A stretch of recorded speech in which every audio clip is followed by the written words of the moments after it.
All right, guys, it's Thursday. Hope everybody is having an amazing morning, afternoon, evening, night, whatever time of day it is. We know people listen to this or watch this all through the day, which we appreciate.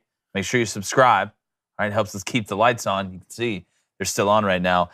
But guys, before we get into this DeShaun Watson situation, we got Matt Moscona coming on. Going to hit a little rapid fire, a little college basketball update, and of course, Thursday trivia, Dave. Oh, yes. We got to stop digging into the earth, all right? Because I don't know if you guys saw this inside paper, so that scientists have revived, not discovered, revived a zombie virus that spent 48,500 years frozen in permafrost. That is according also to CNN, so it's probably definitely not true. But zombie virus. So I think what they mean by zombie virus is it's a virus that just doesn't die, like that hasn't died, that's been like... I'm trying to have to pray start to God. the sentence with, look, I think what they mean by zombie virus. I'm trying to look at this in the most positive context, okay? I'm not trying to panic yet. All right? I'll be the last one to panic, but the first one to survive. Never forget that. Well, I will say this though. Why would we do this? What good does this? It's the same thing with this gain of function research. Here's what you do. Scientists, stop it. Stop. Stop digging down. Anything that's got to do with viruses or bacteria, we don't need to revive none of it. All right? Just like I don't want to revive T-Rexes. All right? Oh. Some things don't need to be here. Calm down, Flame of Dragon. That'd be sweet. But at the end of the day, please stop digging. We want to go to other planets? Great. Great. We want to go in caves? Okay. I'm even cool with that. But stop digging underneath the ice to revive diseases. The real question is zombie apocalypse, in my opinion. Because you always got to think about this at some point. What would you do if there's a zombie apocalypse situation? Well, first off, don't you dare say that virus leaked from a lab. No, well, it's funny. They said it came out of nature, but there's a zombie revival virus center that's 2 miles away from. Is it across the street? Yeah. It's across the street, but there's no way it came. A pangolin kissed a squirrel. Yeah, I heard there's already a vaccine. A polar bear with DeShaun Watson and a penguin. Maybe we need zombies. Maybe society needs. You think so? I'm ready for the asteroid. There you go. It's about time. I'm not. It's about time. I'm not ready yet. You tell the scientists, hey, stop digging. We don't want to uncover any more viruses. But then how are they going to make new vaccines if they don't uncover How are they? Well, why would we need vaccines? Come on. What type of zombies? And what type of zombies are we talking about here? Are we talking about the slow Walking Dead zombies? God, I hope if it is not World War Z zombies. Not World War Z. Not those zombies. Yeah. Not those. I don't want to have to dodge Tyreek Hill. Yeah. You know, to go to Walking Dead for sure. I'm Gucci. My boys live down on the coast. Go get a boat. We go to the island. We'll grow our own food. You know, go to Robinson Island. There's plenty of alcohol stocked out there. We'll have a solid 6 months, fellas. Yeah, well, look, 6 months. That's 6 months. That's not bad after zombie apocalypse. No. I will say though, the two things. Either zombie apocalypse hits, here's where you'll find me. On an island, because I have not seen a zombie that can swim. So in my mind, they can't swim. So a lot of it is just about supply runs, right? Just kind of like The Walking Dead, whenever they get their little compound, then you got to go make a supply run, dodge the zombies. All right, you either got to be in the air or on an island, all right? I don't know how long we can hang in the air. When does this happen? 300,000 years from now? Do we have ships that can just hang out there the whole time? I don't know, all right? I'm not living in that time, David. Well, but you didn't get caught by the virus. So you need to go to the island. That's it. So there'll be an island when the zombie apocalypse hits that you can come and hang out with Crane & Company. We'll do the show from there. Wouldn't that be great? What if we kept the show going while there's... During the zombie apocalypse? That's dedication. Make sure you bring your Vax card, too. Yeah, make sure you bring your Vax card. Yeah, you got to bring your Vax. We'll turn you around. Accusations of collusion swirl around the NFL. Syracuse basketball coach Jim Boeheim will apparently retire after 47 seasons. And Matt Muscona is going to join us to talk about how the Saints blew it signing Derek Carr and LSU football. I'm Jake Crane. It's Thirsty Thursday, baby. And welcome to Crane & Company.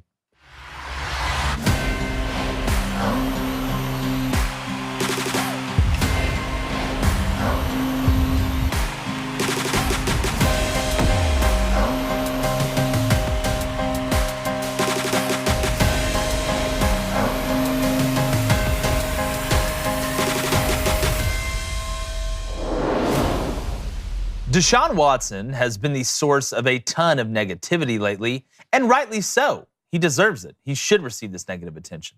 But there are times where even the most villainous of players can do the right thing by their team, and also help bolster a tarnished reputation. See, the Browns mortgaged their future to get DeShaun Watson when they signed him to a fully guaranteed 5-year contract worth $230 million.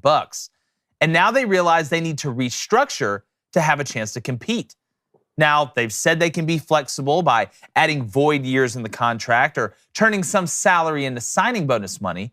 But if DeShaun Watson is serious about winning and showing that he can be a good guy, why not go the Tom Brady or Patrick Mahomes route? Renegotiate with the mindset of helping the team and volunteer to be flexible enough to actually help. Instead of the Browns having to find every loophole or scrape and claw for every inch, do what it takes to make it easier.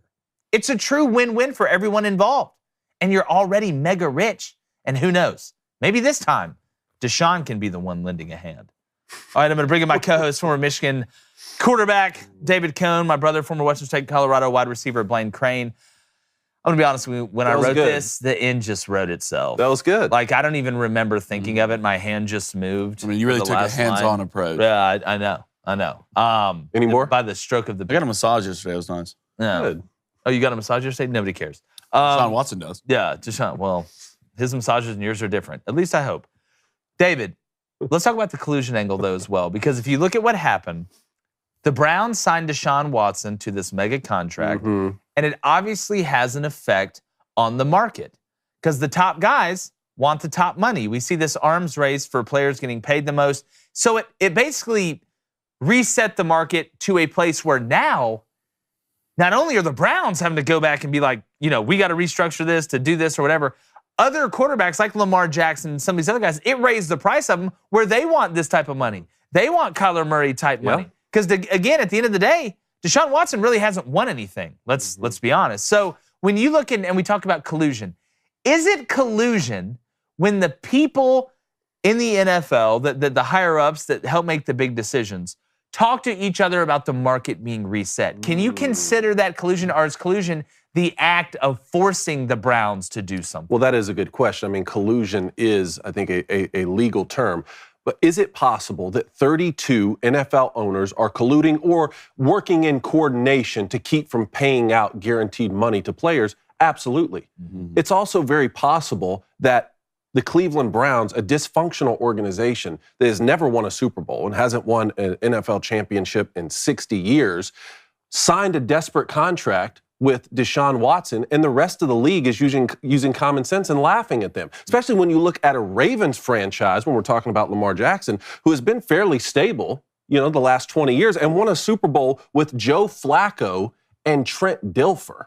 So if there were 32 owners who decided to work in coordination to keep players from getting huge sums of money, you would have one who says, you know what, I see an opportunity to sign a player of value and this would help my franchise. And then they would sign said player. Or if all of them are working in collusion, you would have another league like an XFL or a USFL come in and say, you know what, we'll pay the big money, the big guaranteed contracts. We've already seen this. This is what happened with the AFL when they signed Joe Namath to the big contract, which created the NFL and the AFL merger in the first place. This is how free market forces work. Now, I just find it comical that some people out here on social media, some people so stingy they wouldn't leave a $2 tip at dinner, want to tell someone else that they should take their money and pay a football player who doesn't have an agent and who's been injured the past 2 seasons. They should pay that guy $250 million guaranteed. You know how many zeros is on that? Yeah, that's why when we were having that debate, we were talking about should the Ravens re-sign Lamar, I think the Ravens should re-sign Lamar, but there's no way they're going to pay that top dollar money if it's going to screw the rest of the organization. But again, Lamar should have an agent, in my opinion. He can do what he wants. It's his life. It's obviously working out well for him. But I'm also not upset at Lamar Jackson for asking for top market money. If I was looking around, because Lamar, and I said this yesterday, Lamar hasn't been past the divisional round. Yeah, he won an MVP. But as a GM, my goal is for the team to win, not my quarterback to win MVP. If my team wins and my quarterback wins MVP, great, fantastic. But I would much rather my team win a Super Bowl or play in a Super Bowl than have one player win an MVP. That's not what my job is. My job is about the team. But I don't blame Lamar for asking for that. Now, should there be some sort of compromise where they meet in the middle? Yes, I believe that's how negotiations typically work. You start out on one side, they start out the other.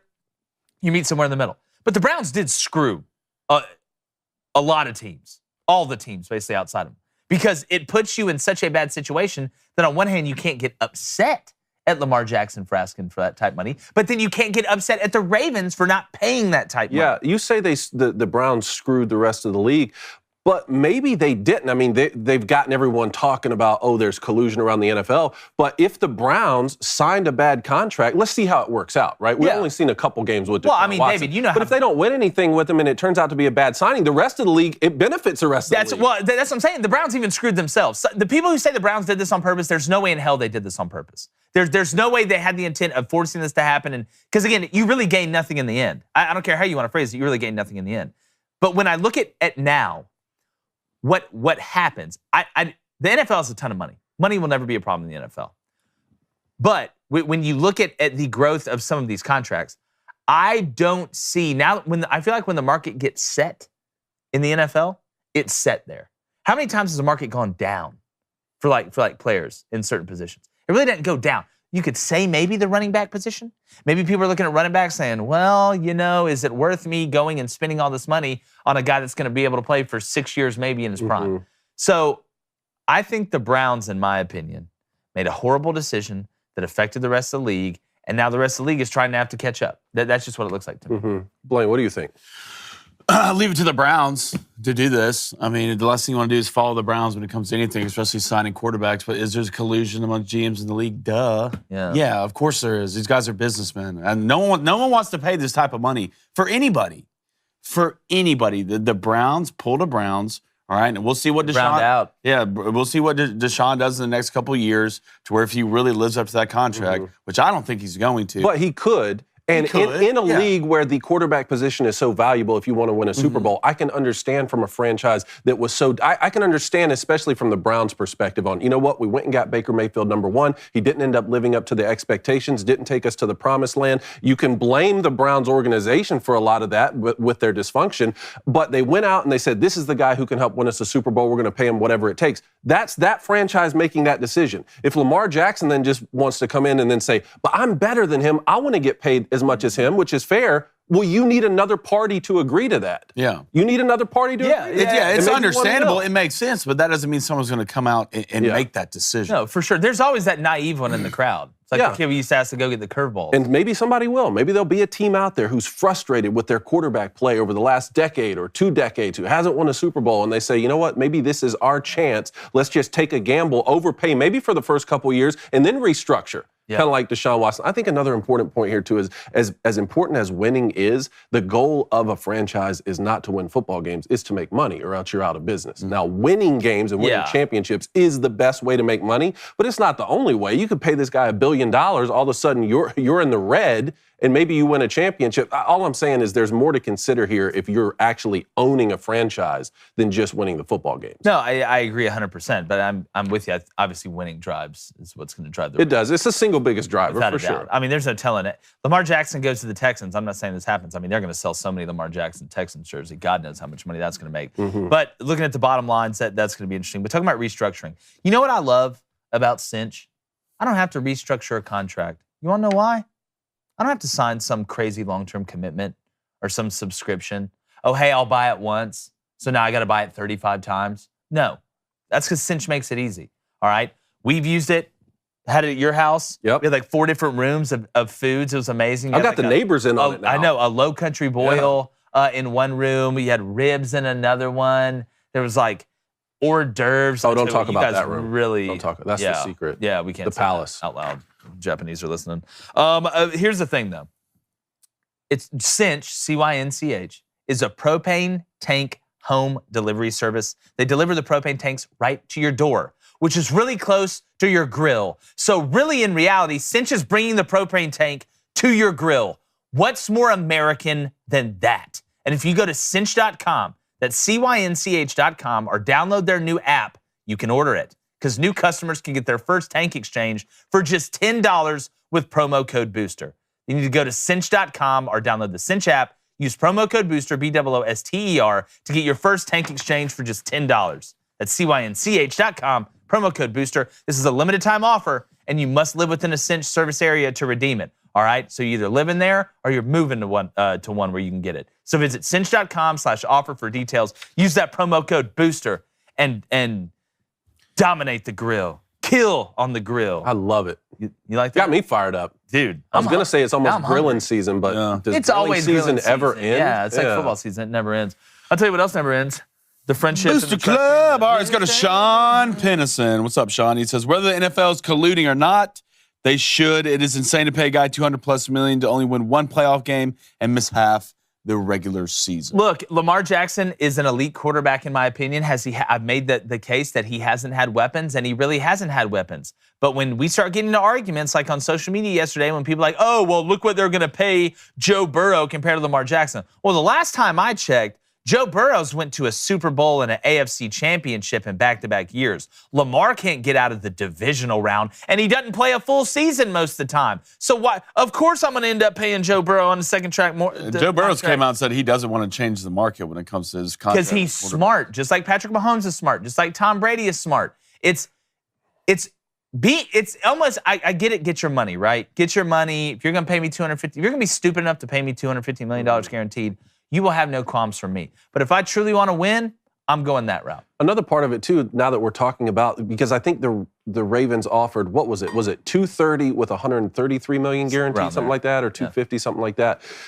If you believe in yourself and you think you're going to be even more valuable at the end of that contract, which I think would expire in 2027 is what they were saying, then you're getting the full $250. You only want it all to be guaranteed if you think you're not going to be able to make it or you're going to get injured again.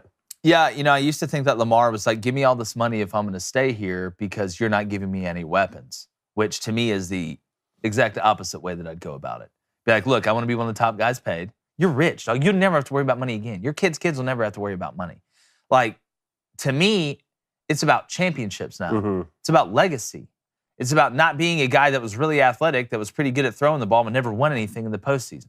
Lamar Jackson is an unbelievable talent.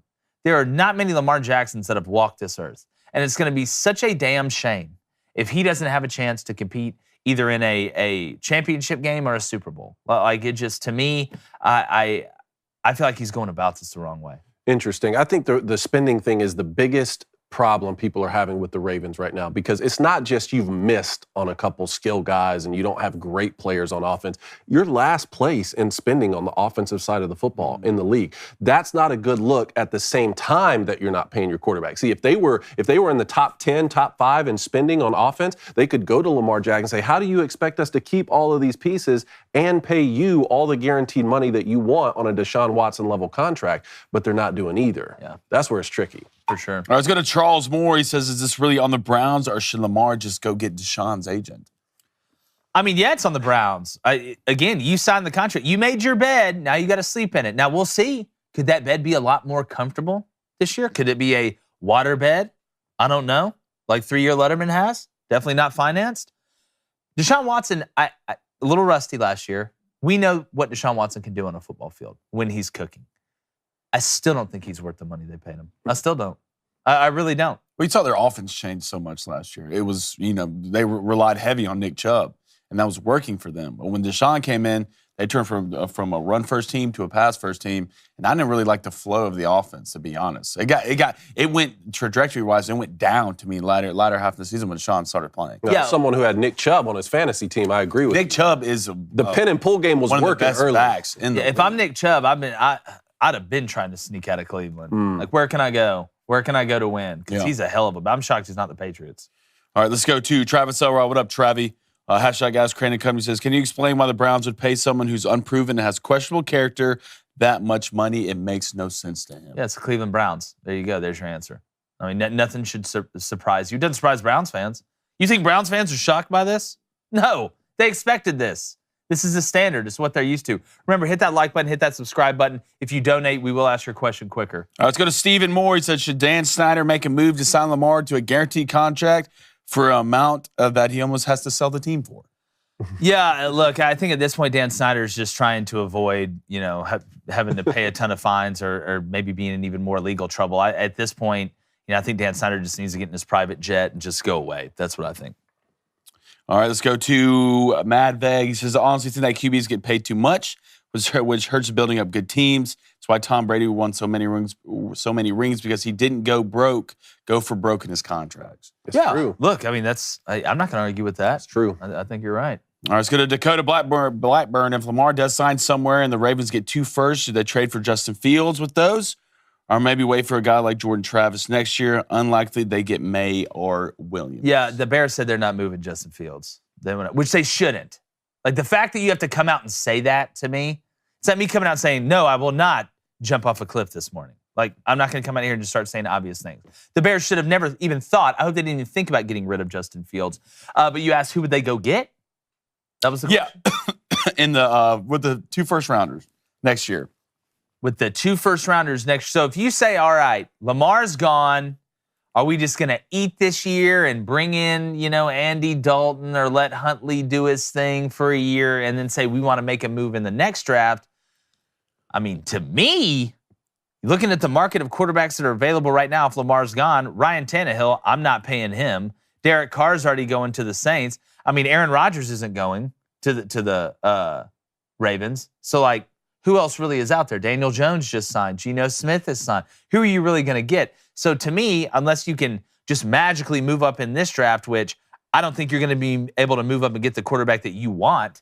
But if we're looking at next year and next year's draft, I mean, you could position yourself in a place where, I mean, you get a chance at Caleb at May. You get a chance at Caleb Williams. I mean, there's some big time guys coming out next year as well. Yeah, I don't think you make the move in the draft to try to move up this year to get a quarterback. So outside of Bryce and CJ, are you really that trustworthy? I mean, talking about the Bears are going to trade the pick, but I promise you they're going to trade the pick to the Colts. Well, I saw actually this week the Panthers are the odds-on favorite to have the number 1 pick now at plus 120. Watch for the Panthers coming in. You're going to have to give up so much. Did the Panthers go get Bryce? You're going to have to give up so much. I just saw a list of odds there. The Panthers were at plus 120. I think the Colts were next at like plus 250. I'm not getting anything less than 3 first-rounders. And anything less, and that's just the minimum. I mean, yeah, what San Francisco for Trey Lance went from 12 to 3. Are you including one of the first as the swap that you would have? Back to 9 or back to 4? Okay. Mm-hmm. Yeah. So I mean, you look at that. I mean, the 49ers gave up 3 first-rounders to go get Trey Lance. Look, the Bears. That's at 3. Wow. The Bears are in a great position right now. The Bears like, all right, look, best offer. They'll find a way to mess it up. Let's go to Deacon and Norris. She said, "What should the Bengals do with the Joe Mixon situation?" Again, there's always just one distraction on the Bengals. It's always Joe Mixon. Him or Eli Apple? Yeah, but Eli Apple for a different reason. I'm talking about like stuff that happens off the field or that could screw up the flow of what the Bengals have. Because the Bengals have such good team chemistry right now. The team chem is at an all-time high. Like, they know who they are. They know they have to improve on the offensive line. Look, if I'm the Bengals, I'm finding a way to get rid of Joe Mixon, and I'll go get me another back. Not that Joe Mixon's a bad back. But do you trust Joe Mixon over the next 12 years not to do something stupid? So what happened here? The latest I'm seeing, Joe Mixon's trainer called authorities after hearing shots outside Mixon's house on Monday night. The 911 call suggests the incident had nothing to do with Mixon at all. Did you hear anything different on this situation? I haven't heard anything different. I still can't get past the video of him punching that girl in that diner. In college? I still just can't. I can't. If you've ever seen that video, I don't think he should ever play in the NFL. I think he should be in prison. Go watch that video. You watch that video of him rearing back. I mean, you want to talk about equal rights, equal fights? Like, that one's bad, man. Well, he did it like a guy who had this not his first time doing it. Yeah. Like, I'm telling you, it's bad. Like, that Zach Stacy video is bad. This one is absolutely. Is the Joe Mixon one worse than that one? I think it's worse. Than when Stacy threw his I think into the TV? I think it's worse. Well, if it's even comparable. I would rather get tossed. I would rather get tossed into a TV than to get rare while I'm sitting down, somebody to rear back while they're standing up that is an NFL running back and hit me as hard as they can in the face. This wasn't a normal punch. This was me and you as men are fighting outside, and we're really about to throw hands. Like this is no joke. Like, you'll see it and you'll know exactly what I'm saying. It's bad, man. It's bad. But all right, let's get to rapid fire. All right, let's do it. Pew, pew. First one up, Syracuse last night lost to Wake Forest in basketball, and head coach Jim Boeheim apparently will not be returning, and this is after 47 seasons with Syracuse. You think he's getting pushed out here finally, or is he retiring? Yeah, he's getting pushed out. If you watch the press conference, they're asking him, like, are you retiring? He's like, well, it's up to the university. Like, somebody that's done it this year that's retiring their way, like Coach K, and we've seen all these other guys, they let you know when they're retiring. Hey, this is swan song, all this. I think Jim Boeheim still wants to coach. And look, is Jim Boeheim, does he seem like the greatest guy in the world? No, I don't think so. Is he my favorite? No. When you look at older coaches, do I think he's the most likable? No. But he's 1,015 and like 440 at Syracuse. Been there for 47 years, man. 47 years. I'm 33 years old. Jim Boeheim has been coaching at Syracuse for almost a decade and a half longer than I've been alive. And I'm like, at least the way Cranes live, as long as we live, in the middle right now.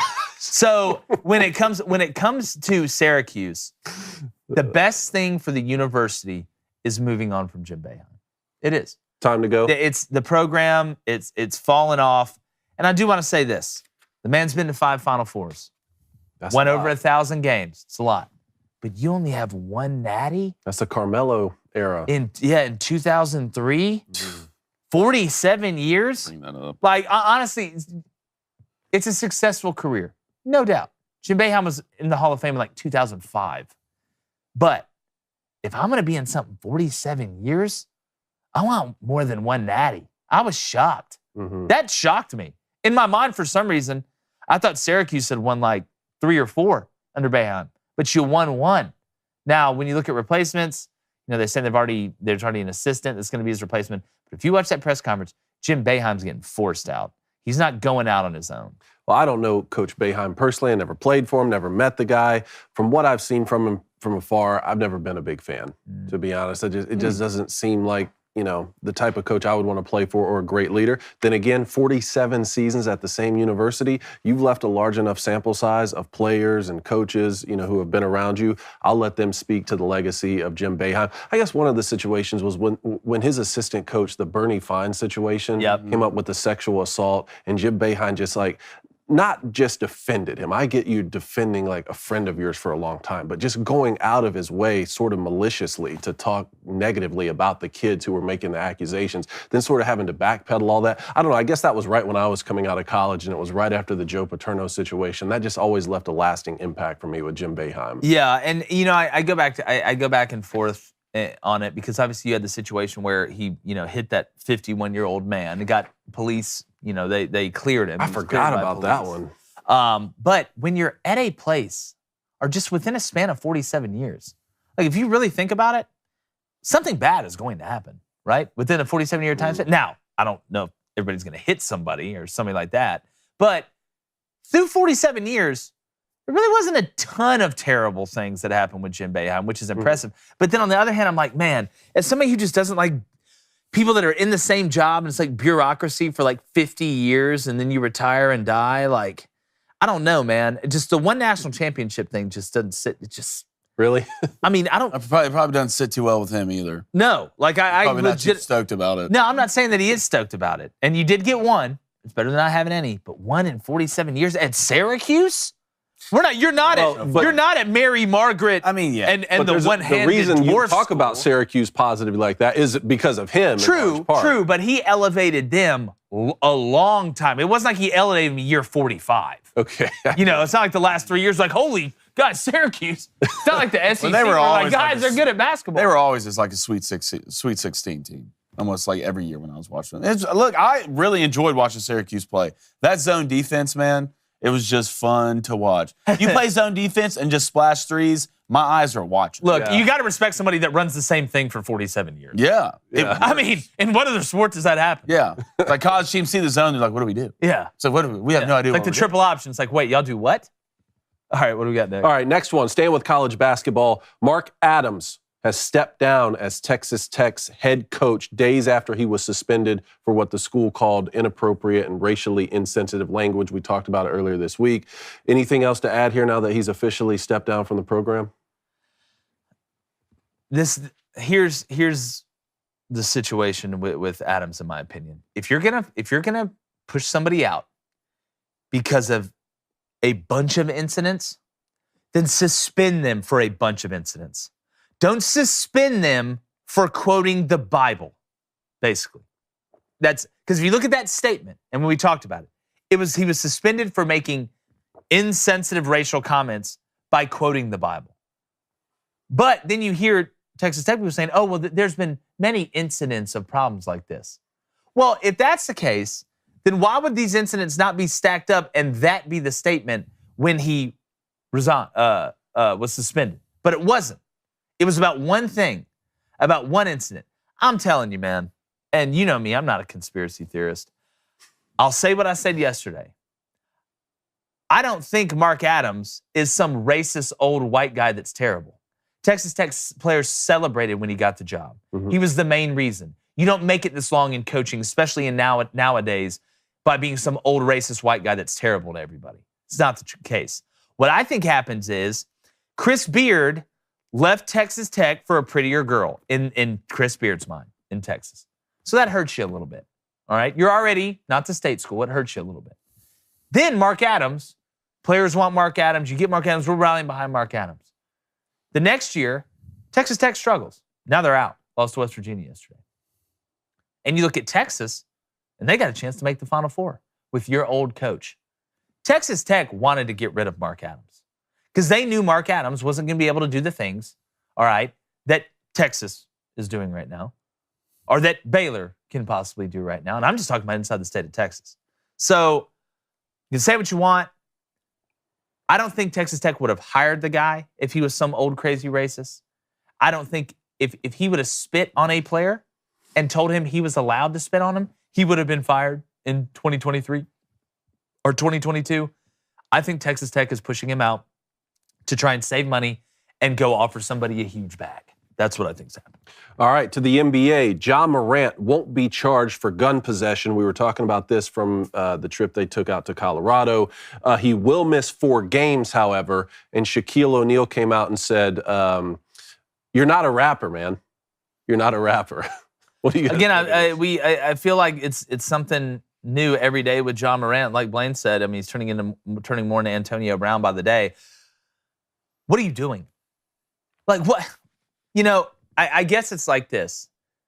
And I know everybody's different regardless of what background you come from.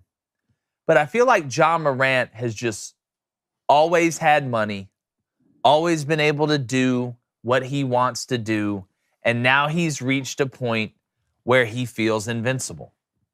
That's what I think. And you're gonna blow it. You're gonna blow. You're on a bad path right now. I hope not. Because I don't think Ja Morant's a bad person, like or anything like that. But it just says somebody, and especially when you look at the economy right now, like with inflation and how much gas costs, milk and eggs, and how much people are paying more for everything. Ja Morant is a multi-millionaire, but yet you want to act an ass. What privilege. What a situation to be in when everybody else is struggling. You got so much money where you can act a fool. You can do stupid things. But at the end of the day, it's going to cost him if he keeps going down this road. Like I said, I hope he doesn't. But man, that must be nice. We're going to have $250 million in ad sales in the next couple of years. The one thing I feel like I've said this so many times, but the way that kind of like the high up basketball players and a lot of big name guys have came back and reacted to this. Hopefully Ja Morant listens. If he listens to anybody, because I know that he's listening to the people way too close to his circle right now and they're not telling him the right things. But hopefully he learns this is a learning experience for Ja, man, because basketball needs Ja Morant. He's one, if not, of the faces of the NBA. So, dude, I want to see you have a long career. I want to see you play great basketball, make smart decisions. Quit trying to look cool, dude. No one cares about you looking cool. Right? See, go be a role model and just do your job. I disagree. I think Ja Morant needs basketball. Basketball will be fine without Ja Morant. You look at the players that are coming up now in the league. I mean, you got Victor Wembanyama, 8 foot tall, coming over here playing shooting guard. Like, the NBA is always going to have great players. Ja Morant needs basketball. You want to know why? Because look at what happens with Ja Morant when he doesn't. have basketball. Doesn't take it serious. Well, he's a lot of fun to watch, that's for sure. Yeah, he is. I mean, it's like Derrick Rose reincarnate or something, which has been so cool because Derrick Rose had the injuries throughout his career. But four-game suspension here now. What does it mean for the Grizzlies moving forward when he does come back, if he can stay out of trouble? Well, again, on the court, like, I think they're vibing. Like, once you get on the court and the bullets start flying, like, Ja's going to do what he does best. Be great at basketball. They know how to play with each other. They have chemistry and all that stuff. It's at this point, it's like, all right, how much are you screwing with our preparation? That's the thing. It's all about preparation. That's why we talk about bulletin board material, right? Bulletin board material is not used during the game. Nobody's on 3rd and 4s getting ready to rush the passer like, man, I can't believe this offensive lineman said the D-line stuff. No, it's your preparation that it affects. Getting ready, how focused are you? How prepared are you? Are you in an element to be able to go out there and play at the highest and most efficient level possible? Because we always talk about in-game things when it comes down to this, but it's the preparation. It's having to deal with the media and having other players have to answer this question. And is Ja going to play? Like, what's going on with Ja? What's Ja doing right now? Why is he not here? It screws with your prep. And when you mess with the prep, you mess with the meal. That will always be the truth. I like that. All right, Kevin Durant and Luka Doncic are both injured and headed for MRIs. Which is a bigger loss right now? Luka, who's the staple of the Mavs, who's just getting familiar with playing with Kyrie Irving, or Kevin Durant, who's new to the Suns, trying to get used to playing with Devin Booker and the rest of that organization? Didn't Durant get hurt in warmups? I believe so. An ankle, I thought. Dog, you're out here getting hurt in warmups? Injures ankle in pregame slip. Well, it's Luka is more important for 2 reasons. One, it's Luka Doncic. To me, he's the best scorer in the NBA. Just when it comes down to scoring, I think he's the best one in the NBA. And the Mavs don't play defense. So they're going to have to outscore people to beat them. And not having Luka, that's going to hurt you way worse than a team that already has Chris Paul, that has Booker, that has guys that can score. They just have more weapons. The Suns have more weapons than the Mavericks do. And the Suns play better defense. DeAndre Ayton and those guys, they understand how important the defensive side of the ball is. Now, that's not saying not having Kevin Durant doesn't hurt you. It obviously hurts you. He's an unbelievable basketball player. But you get hurt in warm-ups, man, I don't know. It seems like karma to me. Kevin Durant slipped and sprained his left ankle during pregame warm-ups Wednesday, knocking him out of what was supposed to be his first home game with the Suns. Can't get right. You can't make it up, Can't get right, man. Blaine, you can't make it up, man. Come on. You're one of the most athletic guys in the league right here getting hurt in warm-ups. Yeah. It kind of reminds me, you remember Mason Smith for LSU got hurt celebrating. Isn't that the worst? Well, to answer your question, I mean, obviously missing Luka is more important. If you're the Suns, you still have the team basically assemble other Mikal Bridges, Cam Johnson. I mean, that got you almost to the championship. Bridges is a good player. All right, so obviously it's the Mavs, especially like you just got the guy, him and Kyrie are just now meshing. Yeah. It's like that kind of point in Avatar when they get on those things and have to put their hair in it. The new one or the first one? Either one, right? They do them both ways, but put Like the hair and come together. So obviously, because I think the Suns are better built inside and out than the Mavericks are, but obviously losing Luka, man. How do you get hurt in warm-ups? I'll never understand that. I'll never understand. In any sport, how do you get hurt in warm-ups? I don't know. Every time I hear the Suns, I think about Will Ferrell's Harry Carey impression. When they're like, he's like, what's your favorite planet? Yeah. He's like, mine's the sun. Because when that thing burns out, we're all going to die. That was pretty good. Oh, dude, I like that. All right, last one here to the NFL. The Arizona Cardinals cut wide receiver Robbie Anderson, who now goes by Chosen Robbie Anderson, I believe. 9-route Robbie? Well, he's going to have to be choosing a new team. Chosen? You name yourself Chosen and then don't get picked? You're writing that, and you're like, yeah, this is it. You name yourself Chosen and don't get picked? That's like naming yourself Muscular and just being fat. It's the truth. It's like the opposite. But either way, regardless of how you're built, we all need good skincare, baby. Oh, we do. We need great skincare. And I'm telling you, our friends over at Genucel Skincare, no joke, guys. All right. These products work. I've used them. And it's skincare. I want to let everybody know out there, men, ladies, everybody, it's skincare. That's why you're looking at this right here. Looks like beautiful human-colored porcelain. That's because of Genucel Skincare. I started using it on the first day I got it, all right? And Reed has noticed a difference. Y'all know me. I really don't go with the beard like Flaming Dragon over here. Me neither. I'm straight baby face, all right? So Reed likes that, likes to touch my face. it's not only keeps your skin healthy, man, it makes it feel good. I've never had skin that really felt good, all right? Now, I'm not out here trying to, do anything crazy, but I like having nice skin. Especially when you do a job on that you're on TV. But our friends over at Genucel, all right, they're having an introductory sale. They're 70% off their most popular package of products. You heard that right. It's 70% off for the Booster Club. It's for you guys, from us to you. Our skin is your skin. It's a trust tree. That's how it works. All right. So what you need to do is visit Genucel.com. That's GENUCEL.com/booster, BOOSTER, and use that code for additional savings. All orders will be upgraded to free shipping. This is a hell of a deal. I mean, I don't know how to give you guys I got a Genucel. I mean, I don't even know how they're making money. This is a hell of a deal. Go to Genucel.com/booster, Genucel.com/booster. It's a great gift. Can I feel? Feel it. Right there. You feel that? Yeah. You feel that? You just got younger. Wow. You just got younger. Golly. How about that's that? Genucel. It works, man. I have to use it in the morning for the bags under my eyes. I look like Dracula. You too? Yeah, no, Blaine. You too? Yeah. It looks like Blaine got in a fight with a UFC fighter every time he wakes up. But it's been float helping. out of bed. Yeah. There you go. The Genucel, man, it is the move. So go to Genucel.com. It's for the Booster Club. How about this? Literally for the Booster Club. That's how you know the trust tree is real. We want great skin in the trust tree. We want any bad skin up in here. So take care of it. Genucel, skincare. Booster Club. Thomas Briscoe Jr. with the $5 donation. Oh, Appreciate we're it. Tommy, rich. how do football teams keep from going bankrupt? Surely they don't make that much money on ticket sales and that ad revenue. Yeah, they do. Football is one of the sports you don't have to worry about when it comes down to making money. Now, we talk about ticket sales. Like gate sales used to be the thing, right? Gate sales in the olden days was what TV rights is now. Yeah. You're making your money off the TV rights. That's where the cake's coming in. The gate sales, ticket sales, concession sales, jersey sales, sailboats, whatever. That's extra money. The TV right, that's where you're getting your main cash. That's where the deal is, especially in college, obviously, when you look at the conferences. Just what do you think this fight's over in college football right now? It's over TV rights deals. Look at the Pac-12, all right? Like they're literally looking for a lifeboat while the other one plays the violin on the Titanic. It's going down right now. So football, when it comes to money, yeah, they're not going broke. Let's just put it that way. Were they talking about NFL or college, or they didn't specify? NFL. NFL? Well, it doesn't matter.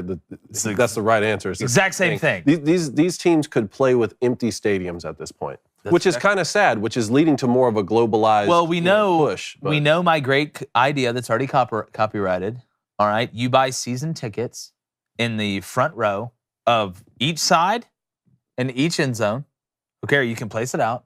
You have somebody sit there with VR goggles, and you charge people to stream the game through that VR. So it's like you're at the game. It's my idea. What's it called? In-game. I like it. Not like the Ender's Game? No. It's a good movie. It's a good movie. Game. I-N-Game. That's copyrighted creating company. Don't try and steal it or we'll find you. PD says Durant slipped on a drink spilled by a fan. I never saw the video of him getting hurt. Did he slip on a drink? I saw him jump up to do a layup and then fall down. That's what I saw. Did fully fell down. Oh, he ate a whole bag. Oh. Do they need mop boys? Do they need mop boys? Connor, you coming out of retirement? Wait, hold on. Do the people, I don't know if the people know. Do the people remember? You play after If you haven't, and you're watching on YouTube right now, when you get done watching this show, type in Mop Boys Crane and Company, and you're going to hear a story of sadness, but also redemption in David Cohn's life. I can't even go there. What's that name? I can't go there on a Thursday. You shattered it. All right, let's go to Ryan Gade. What's up, Ryan? $5 donation. It says, congrats to Huggy Bear for that 935th win last night. What are the chances of 936 tonight versus Kansas? West Virginia's playing their best basketball right now. Hashtag Country Road. Yeah, the Stevenson kid, West Virginia guy who played at South Carolina, is an absolute splash festival. Like, I remember watching him at South Carolina. I was like, he's good. And now he's at West Virginia, and I watched him, and I was like, he's still good. Splash Festival. Yeah. Means he makes a lot of shots. I'd go to that festival. Yeah. Means he makes a lot of buckets. I'd go there. Slash. It's in water. I do like West Virginia tonight. Here's my thing, though. Why can't Bob Huggins do anything in the NCAA tournament? Yeah. That's never shocked me. I like West Virginia. I'm shocked he hadn't scared his way to a Final Four or something. You know? You ever look over there? If I had to look over and Bob Huggins is screaming at me, and I'm on the other team or I'm the official, I'd give Bob Huggins every call. Like Bob Huggins is one of those guys that got that old school country anger. You know, like the stuff that my dad used to have what we call iron face. Like you just look at him, you're like, man, you can just see the darkness. Like it's like a face, it's like the clown Pennywise when it like smiles, and you're like, whoa, my God. It's like what's that new horror movie that's probably really terrible called Smile, where somebody smiles at you and you just kill yourself or something? Something crazy? No, I still remember the one that was the phone. The phone kills you. The phone kills you? Yeah. The phone kills you. It's like, hey. It's like, hey, Janice is calling me. Hey, guys. Hey, I'm Janice. Oh, I'm dead. Take the battery out of the phone. Yeah. Figure it out here, folks. What movie? I can't remember, but I remember like, when that came out, it was like, take the battery out of the phone. They kept dying. Everyone kept answering the phone. It's like, oh, it's Tina. I can't wait to talk about, hey, they're like, damn you, Verizon. Oh, man. Well, I hope we don't die when we take this call. We got our buddy, Matt Moscona. Top button today. From the AFR. He's got the top button. Yes, sir. Letting it ride. I need to see a little brown sugar. Sir. A little brown sugar in that oatmeal? Okay, good. That's enough. I know what you're thinking. Take it off, man. I know what you're thinking. Matty. Oh, Matty. You know what? Like a boy from the other guys is like, I know what you're thinking. He's like, but under here, all shade. All shade. All shade. Moscona, on that note, welcome in, my friend. It's not the top button, just a different design. The top button would be up here, which I think my neck is too fat to get the Can't hide money. No, you don't want to look like you're about to. Yeah, you don't want to go look like you're about to judge a science fair. Yeah, you look like the one guy I don't want to talk to right when I get in prison. Yeah, you're the first guy. The guy that buttons his top button's the last guy I'm talking to when I first get to jail. But speaking about jail, Matt, yeah, the Saints signed Derek Carr. Your thoughts on Derek? And we talked about this when we had you on before they had a quarterback. Are you in win now a little bit mode, maybe? That's what I call it, win now a little bit mode, maybe? Or are you in build to possibly win a Super Bowl in the future? Because I think Derek Carr, and the analogy I use, Matt, and I'm going to let you take it, is it's like getting your first car when you're 16 or 17 or in some cases 36. But it's like getting your first car. Yeah, it's better than your bicycle. Yeah, it works. It could take you from point A to point B. And like I said, it's better than what you had. But it's not the best car you're ever going to have. It's not going to win the Daytona 500. Do you think the Saints have a shot in hell to win a Super Bowl with Derek Carr at quarterback? So no, I don't. Yeah. And there's it's a big point of contention here. At first, I think with our industry as a whole, we always feel like we have to be contentious and yell and scream at each other and tell other people why they're stupid and why they're wrong. And I do that a lot, actually. Matt, you're wrong. Stop being stupid. But this is one of those topics where I really believe, like, beauty is in the eye of the beholder. Like, whatever your opinion is, whatever you feel the approach is that's appropriate, is really just about risk tolerance. I mean, Jake, I agree with you. Like, the Saints are my favorite team. I've never hidden that. Okay, I feel like I can be objective about them and I can be critical when I need to be. We're all a fan of somebody, but I want them to win. Yeah. And they're not winning a Super Bowl with Derek Carr. I think Derek Carr right now is what Andy Dalton was when Cincinnati kicked him to the curb. 9 years with the team that drafted him, never won big, probably a top half of the NFL quarterback, maybe at his best, out right there on the outskirts of the top 10. But he's coming off the worst season of his career. He'll be 32 here soon. He's joining a team that was 7-10 a year ago, and whose head coach is 15-38 in his career as a head coach. Are the Saints in 2023 are objectively the best version of themselves with Derek Carr, because they weren't going to get Aaron Rodgers. If you draft a rookie and start him, you're not going to win a lot. You're not getting Lamar Jackson. I don't know that anything like Sam Darnold or Andy Dalton is better, or Baker Mayfield. Yeah. So you're your best version of yourself. Jake, they'll probably win 9 games, win a bad division, and get bounced in the wild card round. Yep. But then where are you after that? That's, for me, I say with Derek Carr, the Saints' ceiling is lower, their floor is higher. But that's not good enough for me. I want to see my team win a championship again. So you've got to be willing to take the risk to draft your franchise where undeniably the floor could be lower. I mean, you could draft Mitch Trubisky. You could draft Sam Darnold. You could draft Zach Wilson. but maybe you draft Patrick Mahomes. Maybe you draft Jalen Hurts. And I would be willing to take that risk. Yeah, I just look at it from this standpoint, and I agree with you, Matt. I think they are basically the best version that they could possibly put together with the circumstance they're in 2023. But I don't think that's the spot you want to be in if you're the Saints. You know, you're not some organization that's never had success or doesn't know how to get the mix right. You've won Super Bowls. We saw and it wasn't just because of Sean Payton. Obviously, it was a big deal, but that city loves their football team. It's a great combination between fans and organization. But it seems to me with the Saints, what I'm looking at is, in my opinion, because I'm always in win Super Bowl mode. You're not winning the Super Bowl in 2023 as the best version of yourself. I just feel like with the way the cap situation set up, even with Michael Thomas restructuring, trying to get that money down, now would have been the time to get rid of basically everything and rebuild. Because you've had and I get where the Saints are coming from. You had an old roster that struggled the past 2 years. The fans are pissed off. You haven't won anything. So maybe winning a bad division and getting into the playoffs, maybe that'll suffice. Maybe that'll hold the fans over for a couple years. But what happens after that couple years? When you don't take that next step, when you don't get past the divisional? Because to me, I would much rather win a Super Bowl in 5 years than not make it past the divisional for 3 years. That's just me. And the other point of that too, and I agree, but there's no guarantee you win the Super Bowl within 5 years, and that's going to be the for sure, which is true. Yeah.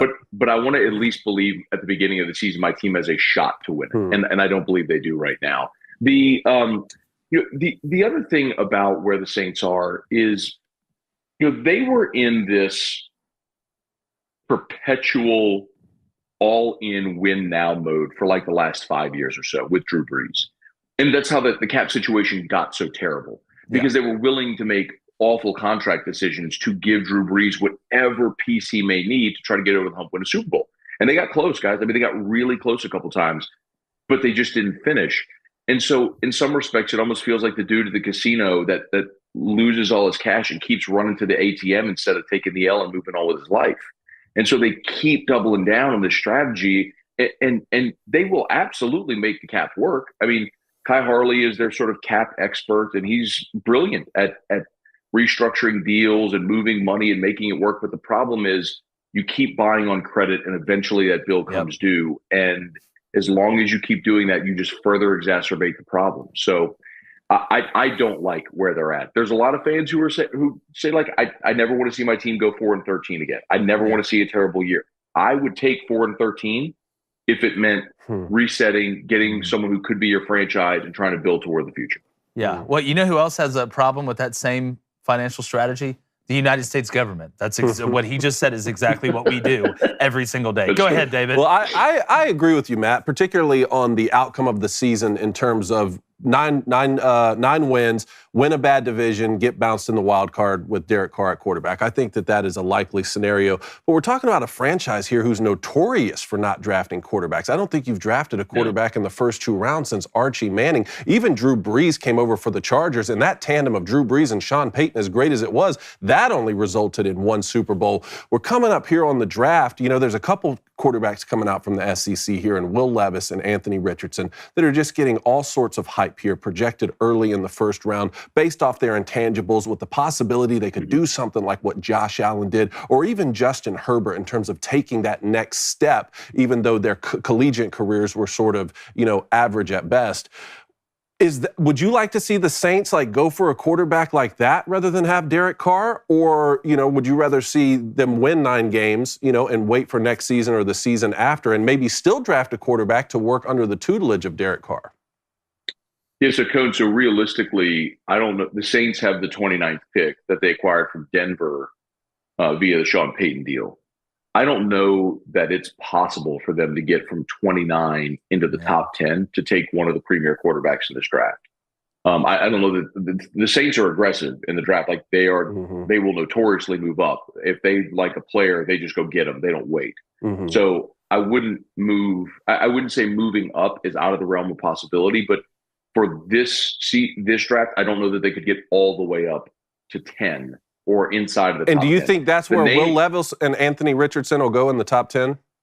Oh, I do. Yeah. I mean, quarterbacks are so in demand. I mean, the Bears traded up to take Mitchell Trubisky 3. That is wild. There was a day where the Eagles gave a lion's share to go up and get Carson Wentz number 2. I mean, it's just, King's ransom. That is what happens to quarterbacks. I will tell you though, Code, the other name that you didn't mention that is the name most often mentioned here is Hendon Hooker. Yeah. Because he very likely will be sitting there at 29 and maybe even at 40. And he's, I think, a realistic option. Now, here's the one problem with Hendon Hooker, guys. Hendon Hooker's already 25 years old. And I'm not saying that that's a death knell, but if you have Derek Carr under contract for at least 2, maybe as many as 4 years, and you draft a 25-year-old Hendon Hooker to stash him, by the time you actually maybe see that materialize, you're talking about a guy who's in his late 20s and then you don't get the benefit of having your starting quarterback on a rookie contract. You don't get the cap benefits of what the Eagles have right now, paying Jalen Hurts $300K. That's a really good point. That's the big difference with like trying to stash a quarterback right now. I would still love to see him do it, Cone. And your point is an accurate one. The Saints have only drafted a quarterback in the first 2 rounds once in their history. It was Archie Manning. They by far have the fewest starts in franchise history by a quarterback drafted by the team than any team in the NFL. Eventually you got to walk up to the plate and take the bat off your shoulder. You got to be willing to take your hacks and see if you can land a Mahomes, a Josh Allen, a Herbert. And they just haven't been willing to do that throughout their history. I really like that you brought up Hendon Hooker's age there because I've often been critical of a lot of teams not drafting more quarterbacks to sit behind older guys for a couple years. The Aaron Rodgers, Brett Favre situation, I think, is one of the best ones, and that benefited Aaron Rodgers greatly. I think the Seahawks are in a good position to do it right now. Go get a franchise-type quarterback who could sit behind Geno Smith, who you've just signed to a 3-year deal. But when you bring up a 25-year-old quarterback who then would be off his rookie deal maybe before he starts a game. Well, that was one of the pro points. I thought coming off an ACL, that would give him time to heal while he learns under Derek Carr, and maybe you only win 9 games and he develops. But the age is a really good point, Matt. I get it about the age, but I think sometimes we put too much stock into that when it comes to quarterbacks. If I'm talking about a running back or I'm talking about a middle linebacker or a left tackle, somebody that gets collided into every single play. Tom Brady just played quarterback till he's 50 years old. If there's any position, as crazy as it sounds, that you can play for probably the longest outside of specialists, it's quarterback. I would much rather have a mature 25-year-old Hendon Hooker it's like getting married for the second time. You don't want that huge wedding again. You don't have to go through all that other stuff. You guys both know. I don't got to worry about Hendon Hooker going out and doing something stupid or going out and putting the organization at risk. It's almost like the BYU factor. You want to know why BYU's always so pretty good? They're never terrible, really, because they're almost all 30 years old. That a lot comes with that, and married. And they have a mortgage and things like that. Now, there are 25-year-olds that are immature. Look at Stetson Bennett doing crazy things in downtown Dallas outside of looking for TCU's defense. But I feel like sometimes we put a little bit too much into, this quarterback's 24. Again, if he was a running back, I get it. If he was a safety, I get it. I just think at that position, maybe you can get away with it for a little bit longer than others. Yeah, just one quick follow-up on that. I agree with you completely. Okay, good follow-up, Matt. All right, what else? If Hooker was going to come in and start as a rookie, the problem is because of the Carr situation, you're delaying his ability to start, and you're not getting the cap benefits of having your starting quarterback on a rookie deal. No, that's exactly right. That's why I wouldn't do it now. That's why I'm saying, like, before they made this Derek Carr deal, if you were going to go get one for the first time, that would probably been a pretty decent move in mind. Well, Matt, that would have been my preference, yes. We got to talk about the draft earlier. You do have the 29th pick for the Saints. Do you want to see them take a quarterback? Or what position other than quarterback do you think they need the most? Let's see it. Oh, boy. Come on now. All right, Matt Muscona. Come on, Matty. I didn't think you could look any better, and now you just look phenomenal. By the way, Blake, great to see you, bud. I missed you, dude. I missed you, too. Yeah. So I'm not looking at that right now. The Saints have some pretty glaring needs. I think at the top of the list is defensive tackle. Guys, they have one interior defensive lineman under contract right now. One. Wow. That's ridiculous. David Onyemata is a free agent. He could resign. I think he probably will. They're going to have to go out in free agency and add some interior defensive line help. And I wouldn't be surprised at all if the first pick they use is on attack. We've seen I think McShay this week had Brian Breesy from Clemson, the big defensive tackle. Or the end, and look, Miles Murphy. Yeah, I mean, anywhere on the defensive line, because outside of, so you got an aging Cam Jordan, Carl Granderson, and Tano Passanio. I mean, those are your ends. I mean, I guess you could throw in the kid out of Houston they drafted a couple of years ago, who's Peyton Turner, who's been a total bust. But they got to get defensive line help. I think their secondary is good. They were second in the NFL last year in passing yards allowed. I think they're solid at linebacker. They got to get help on the defensive line. Matt, did we ever talk about what happened between me and the Yankees? Did we ever talk about that? No, what happened? Yeah, I got CNN. I got CNN by the Yankees. So it was during the playoffs, right before the trade deadline. Mm-hmm. That's when it was, and I was like, I think the Yankees needed to go get more before the trade deadline for the playoffs to go win it all. We're Yankees fans. I'm not trying to win the regular season. I'm trying to win the World Series, and they didn't do that. All right. So before the playoffs started, and the only thing I do is compliment the Yankees on here. It's the only thing I ever do. I said one thing that's not even really bad. I said they needed to go get some for the trade deadline. They clipped it and put it in their pregame, their hype video for the playoffs. I saw it. I saw it. You did. And you know what? You were right. He was right. The disrespect. You know what I'm saying? They see it in you. Matt, did you hear? It's not disrespect. It's everybody's looking for some form of motivation. Look at it like this. You used it to help motivate your team. That's all there is to it. That's generous. That is wow, Matt. You know what that means? It means they're watching the show, guys. That's well, maybe I was right. Maybe they should give me a call. Maybe I can come out there and fix some things.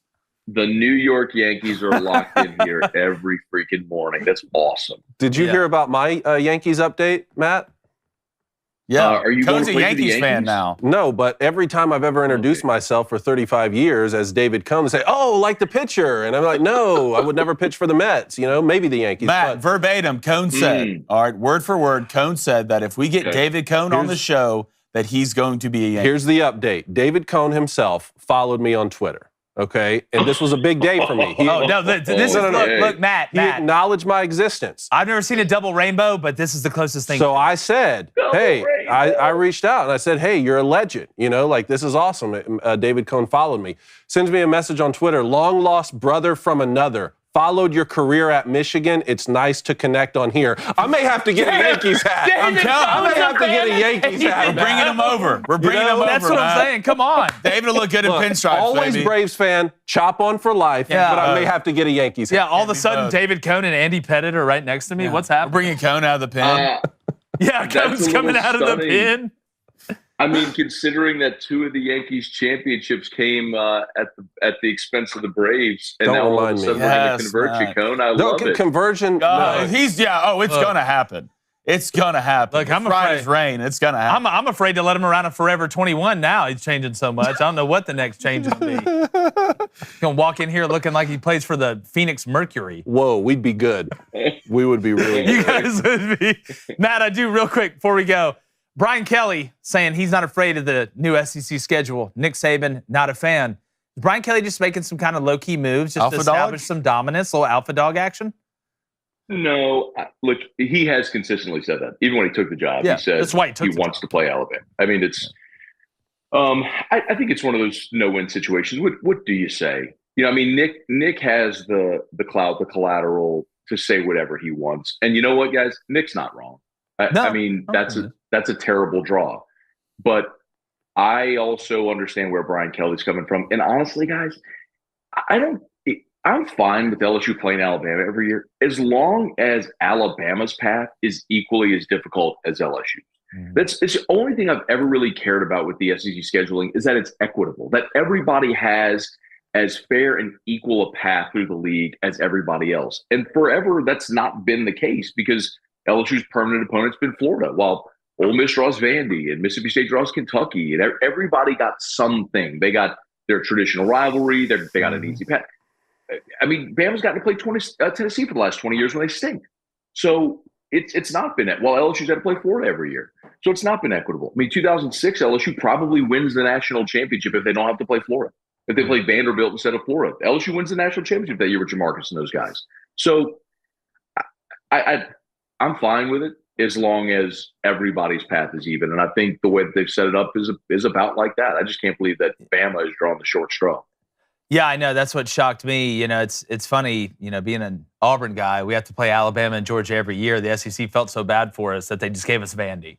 They're like, listen, we got to keep y'all's two biggest rivals, but here's Vanderbilt. Here's your bye week every week. But I thought if those permanent rivals go out like Ross put them out, I think that's the best. I think they did the best job they possibly could, honestly, when you look at it. And the whole point of scheduling that, I agree with you. That's why we need no divisions, 9-game in-conference schedules. So for in a 4-year span, every team can play every team at home and away. That is the whole point of scheduling in conference, in my opinion. Matt Moscona, after further review, my friend, tell everybody where they can find you. Yeah, man, you can spell my name. You can find me on the internet, on all the socials, and then afternoons on ESPN stations all throughout Louisiana. After further review, 1045ESPN.com if you want to stream it online. Nice. Matt, it's always fun, buddy. Always fun. All right, fellas. Appreciate y'all. See you, buddy. Matt Moscona, one of our favorites. Let's get to the Booster Club real quick. I just love getting Yankees fans Matt. in here. I just love we need to do that more often. I really think we do. AJ Adams, he says, upon arrival, we got to share the news. He is having, him and his wife are having twins. Oh, nice. Really? Congrats, man. Congratulations. Shortstop and second base? Okay, I got Darby Lou was talking a lot of ish about me in the chat. Yeah, what was she saying? Okay, that I don't read her comments or something like that. Reed says the same thing. She wants a pig. I will She be wants honest. a pig named Sebastian. Yeah, I will be honest. Darby Lou has wanted a pig named Sebastian since I met her. Do you know it was the first thing she ever said? In high school, a mini pig. In high school, the mascots we had for the team, we had buddy Johnny G had a dog named Bear. We got a pig and named it Dog, and would spray paint it for games. And took care of it. All right, didn't turn to bacon or anything. All we needed was a bear named Pig to complete the trifecta. Okay, but they don't sell bears. That sounds dangerous. You can't just buy a bear like a real one. Like we didn't want a fake one, like a real one. You want a bear? I'll get you a bear. I don't need a bear. By 3 o'clock with nail polish. I don't need a bear. You want brown bear, black bear? It's going to cost you extra for a grizzly. Reed says you don't ever read her stuff in the chat, and I have been told by people you play favorites in the chat.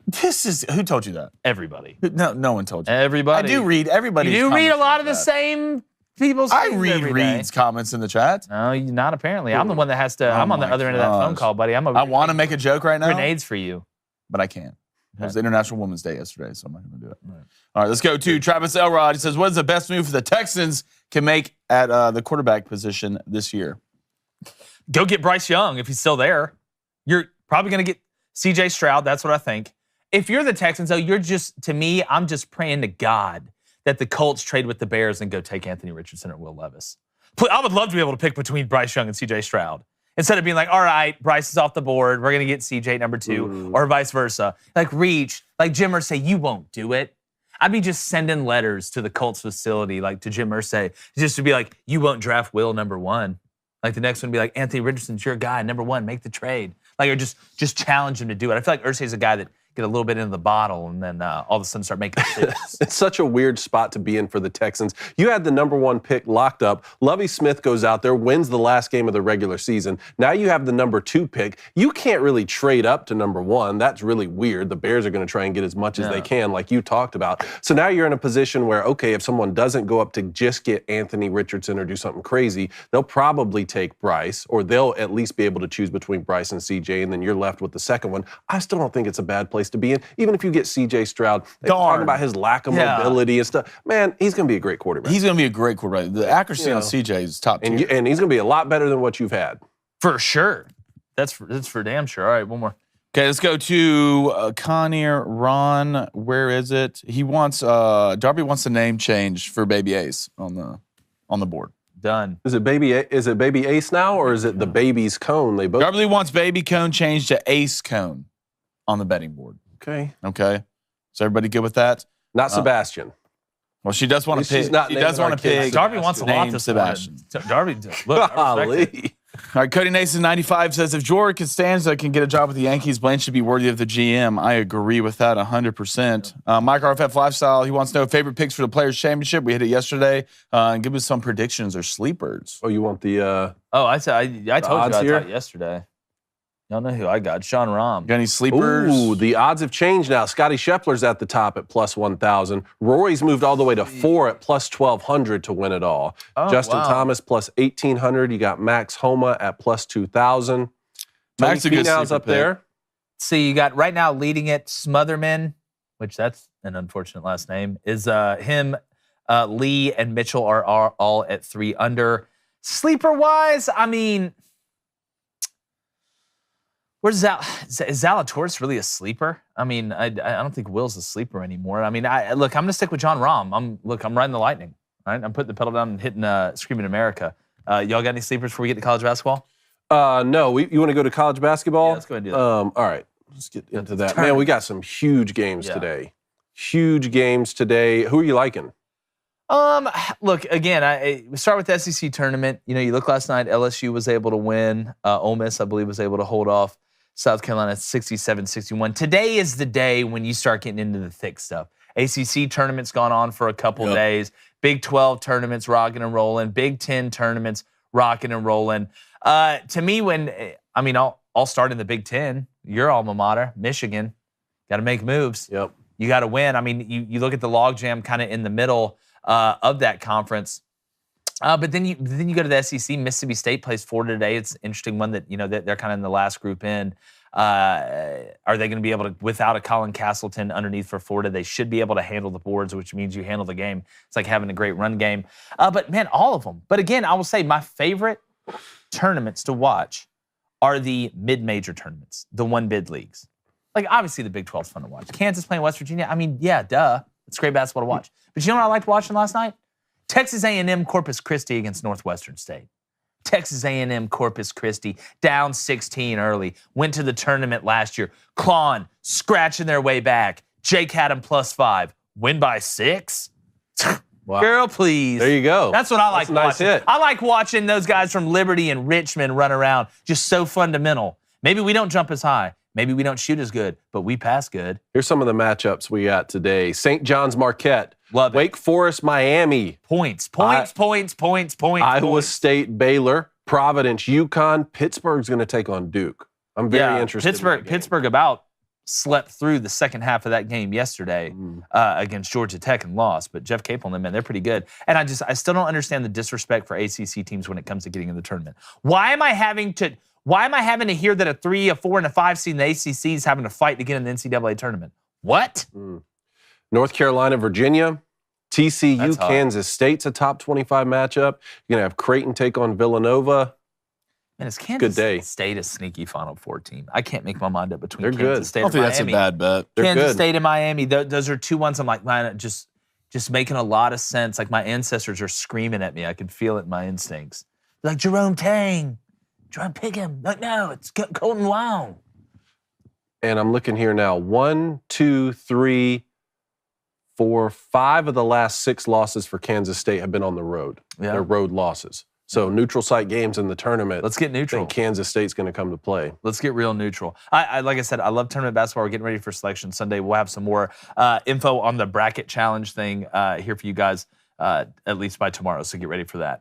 All right. Anything else in college basketball department? Are you good, dog? No, I think I'm good. I do want to say, did you see what Nick Saban said about the 6'4", 225-pound prototype quarterback that got an arm like a bazooka and can run good but can't make accurate? Decisions? I wonder who he's talking about. I think I know. Yeah. And look, he's not wrong. Nick Saban's not wrong. That's why I would take Bryce Young over Anthony Richardson. Mm-hmm. I would much rather take Bryce Young over Anthony Richardson or C.J. Stroud over Anthony Richardson. I can't believe that's even like a Will conversation. Well, it's his guy. He wants Anthony Richardson or Will Levis over Bryce. I know, but that's what this is. All the NFL draft is a bunch of guys talking themselves into stuff. That's what it is. It's just like the same thing with women when they get around and start talking, about people. You talk yourself into thinking, maybe Jeff really is a bad person. He's cheating on you, isn't he? He went to the store for over 35 minutes? He's definitely cheating on you. These guys sit in a room and they're like, wait, Will Levis do it how many miles per hour? He do it 130 miles per hour? What, he can't do anything else? That's fine, though. 130? It's a bunch of guys getting excited about making up stuff to talk themselves into things. And that's when you get the reach. when you go get Carson Wentz, or you go get Marcus Mariota, Mitch Trubisky. Don't reach. Watch the Can you film. imagine reaching for Mitch Trubisky? Ugh, I don't even think his mom reached for him. You should automatically be fired. You should automatically be fired. That's like on the last play in the Super Bowl, thrown into your backup running back. Nobody would That's what ever that's. That still sticks with you. Huh? Nobody would Yeah, ever I do picked that. the Bengals to win that game. That wasn't pass interference on that linebacker in the last round of the Rams. Trivia? We all know it. Y'all got Thursday trivia back there? Hey, PJ, you got trivia back there? Yes, I do. All right. We're going to do 1 minute with 2 questions. And these are actually from Jessup Polk. Oh, they'll be impossible to answer. Just it's like a train leaves Delaware at 1:17. In 1945 on a You have 13 Tuesday. oranges in 1836. I don't know. Hopefully you can get it. The first one, in honor of Novak Djokovic's story yesterday. How many minutes was the longest recorded point in the history of tennis? Oh, How many minutes? How many minutes? How many minutes? Yes, how many minutes? Time starts now, and then I'll ask the second question once you get it. 29 minutes. No. The longest point? Yes, the longest. Oh, the single longest. point. No, the longest like- single point. 3 or 4. 3 or 4. 3 or 4 Minutes? what? Maybe 3. No, it's got to be longer than that. I'm gonna say longest 20. point? I'm gonna say it's 20s. 30 minutes. The longest What is your point? final answer? Go We with each- your gut. How about we each get a guess? Okay. Go, Blaine. No, I want to go last. Go, Blaine. I want to go last. Go, Cone. 4 minutes. 4 minutes. I'm gonna say 28 minutes. They would I'm going to die. one up you. Give me They 20. would die. Give me 29 minutes. It's 29 minutes Let apparently. me see your Oh last. my No, let me see it. Let me see it. No, he looked it up. Is No, this he in just we this? just I'm pulled on it out of the it. I'm tab. Dude, I just caught him cheating. Y'all, I just caught it. You deleted it. I saw your finger. Hey, Bro, I I'm saw on what the- that's you in did. men's tennis? Yeah. That's what Jessup Polk gave me. There's In no what? When did it way. happen? We're going to history after 29 this. minutes they There's hit the ball? no way. I actually said 29 minutes to start. You did. You That's looked why I it said up. Go with your gut. You looked it up. I went straight off the dome. Y'all can see that one. That's a collusion. Did you say 28 minutes? Yeah, I said 29. I said 29 initially. I Like, said off 29 the initially, gut. and then I said 28. Why'd you change it? Huh? Because I didn't look up the answer. I didn't look it up. We paused the clock for the second question. You only did. have, I want like, you to look at. I 15 want you to look at that seconds camera and left. say you didn't look it up. Which camera? Any of them. I didn't look it up. You didn't. No. So what? Okay. Well, I want to see when you go back and watch the tape. Watch what happens when I say looked it up. You see that Go back blank and watch face. it. The blank got caught, and then watch that. What his finger does. A half exits out of hour it. of hitting the Yeah. ball? I knew I was close. You guys want We've to do talked next? about this before. Yeah, The let's other do. question? Yeah, let's do the other one. We may not time it just because you only had 15 seconds. What state in the U.S. has yet to send a team to the NCAA tournament? Has yet to We send a talk- team to the NCAA You tournament. did this the other day. No, we Who didn't. was it? All right, start the clock. I'll give you 30 seconds. God, it's not Rhode Island. It's not Rhode Island. Maine. Is it Maine? We talked about this the other Is day. it Maine? Maybe. Let's go Maine. Correct. I am Nice. so on fire right now. You really were today. You need to Good trust God! yourself. Somebody call the fire department. I'm about to burn this place down Trust with my free, thoughts.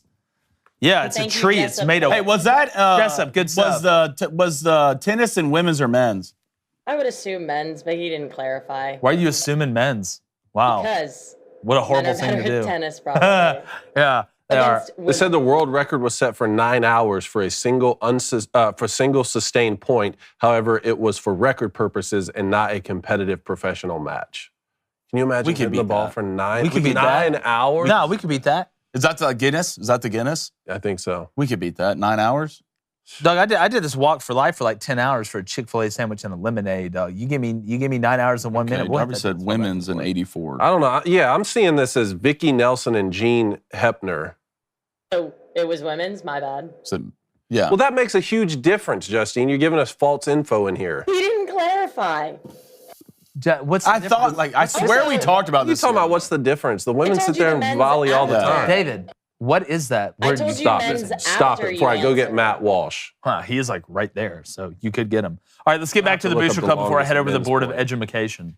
All right, let's go to Texas A&T's Jordan Spieth and Justin Thomas will be in the final pairing on Sunday. I mean, I'm pretty sure Jordan Spieth was a top 5 finisher in the Arnie Palmy. Arnie Palmy. So I wouldn't be surprised by that. Let's go to Dustin Davis. What's up, Dustin?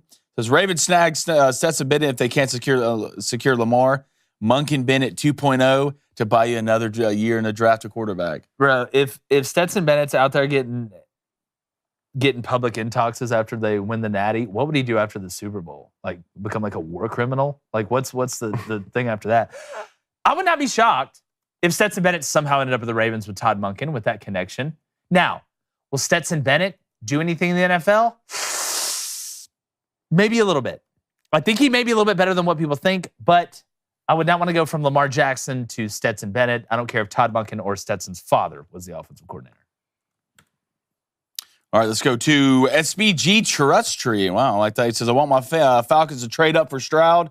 I think he'll have the best NFL career as a quarterback group. Watch him play well against my dogs. Yeah, I don't believe in Desmond Ridder long-term for the Falcons. It's so interesting to see the Falcons and the Saints kind of in this precarious situation. The Saints did just sign Derek Carr. I would take Bryce Young over C.J. Stroud. I'll keep saying it. I think Bryce Young's the best quarterback in this draft. I do. Not that doesn't mean C.J.'s a bad player. It's just like when I say I'm not going to compare what Lamar Jackson's done to Joe Burrow because, again, they're different type players. But when you look at that position and all the intangibles at that position, outside of being huge, Bryce Young checks every box. And we've seen guys that know how to throw through big offensive linemen that are shorter, that know how to not take just crazy contact all the time. I just think Bryce is a better prospect. But that doesn't mean that CJ is bad. Just like I said, doesn't mean Lamar's bad because I'd pay Joe Burrow more. But that's just me. All right, Cody W equals V. Coney said Michigan needs to win the tourney and at least make the championship game to keep it close to get in the tournament. I think so. They needed to get to 19, I thought, a week ago, 19 wins. Then they lost in double overtime to Illinois. They lost in overtime to Indiana, both gut-wrenching losses. Now I think they need to at least get 2 wins, but they need to go in with the mentality they have to win the whole tournament. I think that's fair. I think you do too. And it's just, again, with the amount of talent that Michigan has, to me it's inexcusable. Not to me. So weak at the forward position. I don't get it. You have Hunter Dickinson, and then 1 through 3 is phenomenal. You know, with Kobe Buffkin, you got Juwan. Shouldn't you be able to hide a guy, though, with that much talent? Like, you ain't got to go out there and be Michael Jordan. Don't screw it up. I guess so, but, man, it's just like Michigan has had such good forwards for so long at the fourth position. I love McDaniel, now it's like guys are getting exposed to He's a little witch. Buffkin's just blown up this year. Buffkin's unbelievable. He's probably gone. And I'm starting to wonder, maybe Hunter Dickinson will come back for his senior year. Hadn't he been there for 40 years? When does this man graduate? He's a junior. Good God. He's a junior. It's like Hunter Dickinson the gray, Hunter Dickinson the white. It's like Gandalf. I don't know if you've heard, you can stay in college as long as you want now because of COVID. That's true. Okay. Do you see the one guy? There was one guy, who's I watching? It was a mid-major team. He's about to go to the NCAA tournament with 3 different teams. Kansas, Iowa State, and now this mid-major. Are you kidding me? Dude, I think he's the first player to ever do that. It's absolutely well. But I'm heading over the board. And David Cohn is absolutely on fire this month. You should already give your speech. Running away with it, man. Somebody put him over here. I give my speech for last month. What? You lost last month. No. I was 2-0. Did you lose last month? 100% adjusted win percentage. Did you? Yeah, but look at this guy stirring the pot over here. Oh, man. You got to be at least this tall to ride the booster. The third? Which, never thought I'd say to you. All right, here's what I got tonight. Yesterday, Texas Tech and West Virginia somehow hit the under after, they were on pace to score 300 points. But South Carolina and Ole Miss did what South Carolina and Ole Miss does and disappoint me on the regular. Here's what I got today. Little parlay. Mississippi State money line. Got to beat Florida. You're bigger than they are. It's not hard, not math. And I also want to pair that with Miami and Wake over 156. There's going to be more buckets than a dock next to the Mobile Bay in that game. That one and the Marquette St. John's game. There's no telling how many points can be scored in that one. Then my second bet, hedge of my emotions. Arkansas money line over Auburn tonight, minus 130. Auburn's already in the tournament, so you can't hurt me right now. What do you got, David? That's your picks today. I like it. Do you, or are you just saying that? I do. I actually do. Here's what I have. Big parlays here today. The first one, Miami, UCLA, and Tennessee, all to win, minus 120. And then you ready for this one? You say I drew the spider? I got a spider parlay. Spider. 8 legs to this puppy. Make a spider noise. Spider.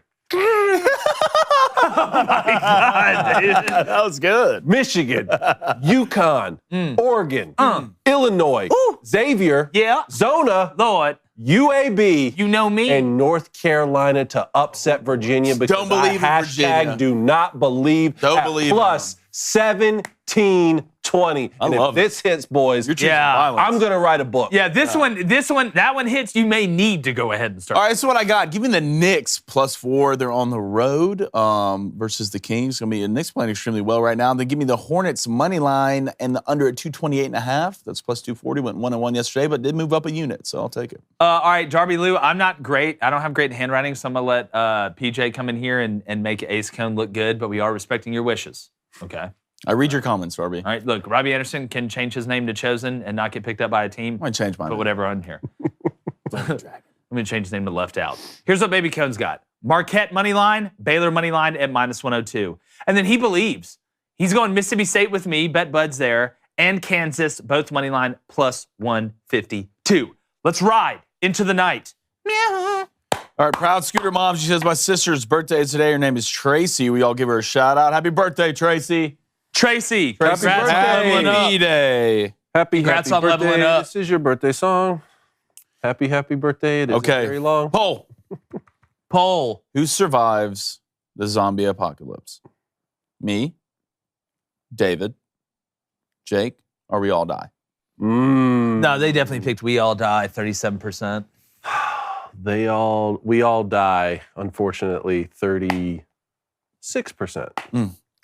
All right, we all die, 41%. Hanging Cone, around. 29%. Okay, that's respectable. Okay, me, 23%. Jake, 7%.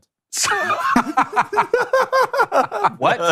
You did. How? Why? You died. You did. You died on the island. He's got 3 people to worry about that are dragging him along. Odds of him making it aren't great. I mean, it's Blaine. He's dead in the first 12. I'll do whatever to win. There'll be a zombie apocalypse and Blaine will die. I'll do whatever to win. There'll be a zombie apocalypse and Blaine will die some other way, like some terrible way. I'm making it. I already told y'all the plan, but I'll say this: the fact that y'all only 7% of y'all, only 7% of y'all. Wait, was the question who would die? It would survive. Who would survive the zombie apocalypse? Y'all wrong for that. Yo, look, y'all. It's the trust tree. Don't think there's not some trust tree. There's not some What is that? Don't think there's not some wildfire sitting under the. Y'all see my new Savannah Ghost Pirates jersey? Yeah, I'm gonna be honest with you. That's one of the coolest. Huh? You like that? Dude, that is I got my brother Todd one of these for his birthday. need to So I was tag like, the you know Savannah what? Ghost Let me get a Pirates. pair of them and get one for the set. Yeah, I want one. Savannah Ghost Pirates. Yeah, wait, we don't get to keep that? Little East Coast Hockey League, huh? We get to keep that? Yeah, it's on the set. Oh, sweet. Yeah. So now we got that and the Bobby Put it Boucher back over jersey. there. Yeah. I tell you what, and we got the Wall of Friendship that we get to debut here soon. When are we debuting the Wall, PJ? We're waiting on one more thing to come in, and then we'll build it. We should get that thing. Yeah. Oh, nice. It's not a rugby. It's not a rugby for it. ball, is it? Because we'll be waiting for 10 years. No. Our rugby ball's probably with some dude that FedEx plane crashed. I can only hope. And he wrote a face. Whoever has our rugby ball, Face. that he is just having a blast with it. Oh, I hope he's up before the game like, I'm so jelly. The story of the rugby ball. That's Yes. the next short film. maybe that's the training next company. book I write. He's with Corn Pop. The Journey of Rugby. Scrumming it up. All right, Booster Club real quick before we leave. M. Hutton says Auburn is sitting on the 10 line. They need a win to guarantee they get in. Auburn is in the NCAA tournament. As it sits right now? Yes. Auburn's in the NCAA tournament. Scruffy the janitor. Watch them find a way to not put Texas A&M in, though. Scruffy the janitor said, Not this year. all good? Can I say this? Yeah. Okay, sweet. I think Texas A&M will make it. Scruffy the janitor said Jake would be killed by humans after you criticize him when building a bunker. Build a good bunker. Here's the thing. Why are you going in a bunker? I'm in an island. You got to build your All own right? bunker. You know what happens if people go in bunkers historically? They die. Well, allegedly. That's why you don't fight in a basement. Yeah, that's exactly right. Look, I'm in an island. Y'all have fun building a bunker. I'm sitting in a hammock underneath a coconut tree watching y'all all run around and get eaten. All right. The lack of faith in me is low-key pissing me off. 7%. 7%. No one believes. 7% to the architect. Are you kidding? All right. Josh Hill says Blaine equals Leroy Jenkins in a zombie apocalypse. Yeah, now Leroy Jenkins. No, there'll be a zombie apocalypse. Blaine will choke on a glizzy. No, what? What if he like? I'd never choke Hold on a What if glizzy.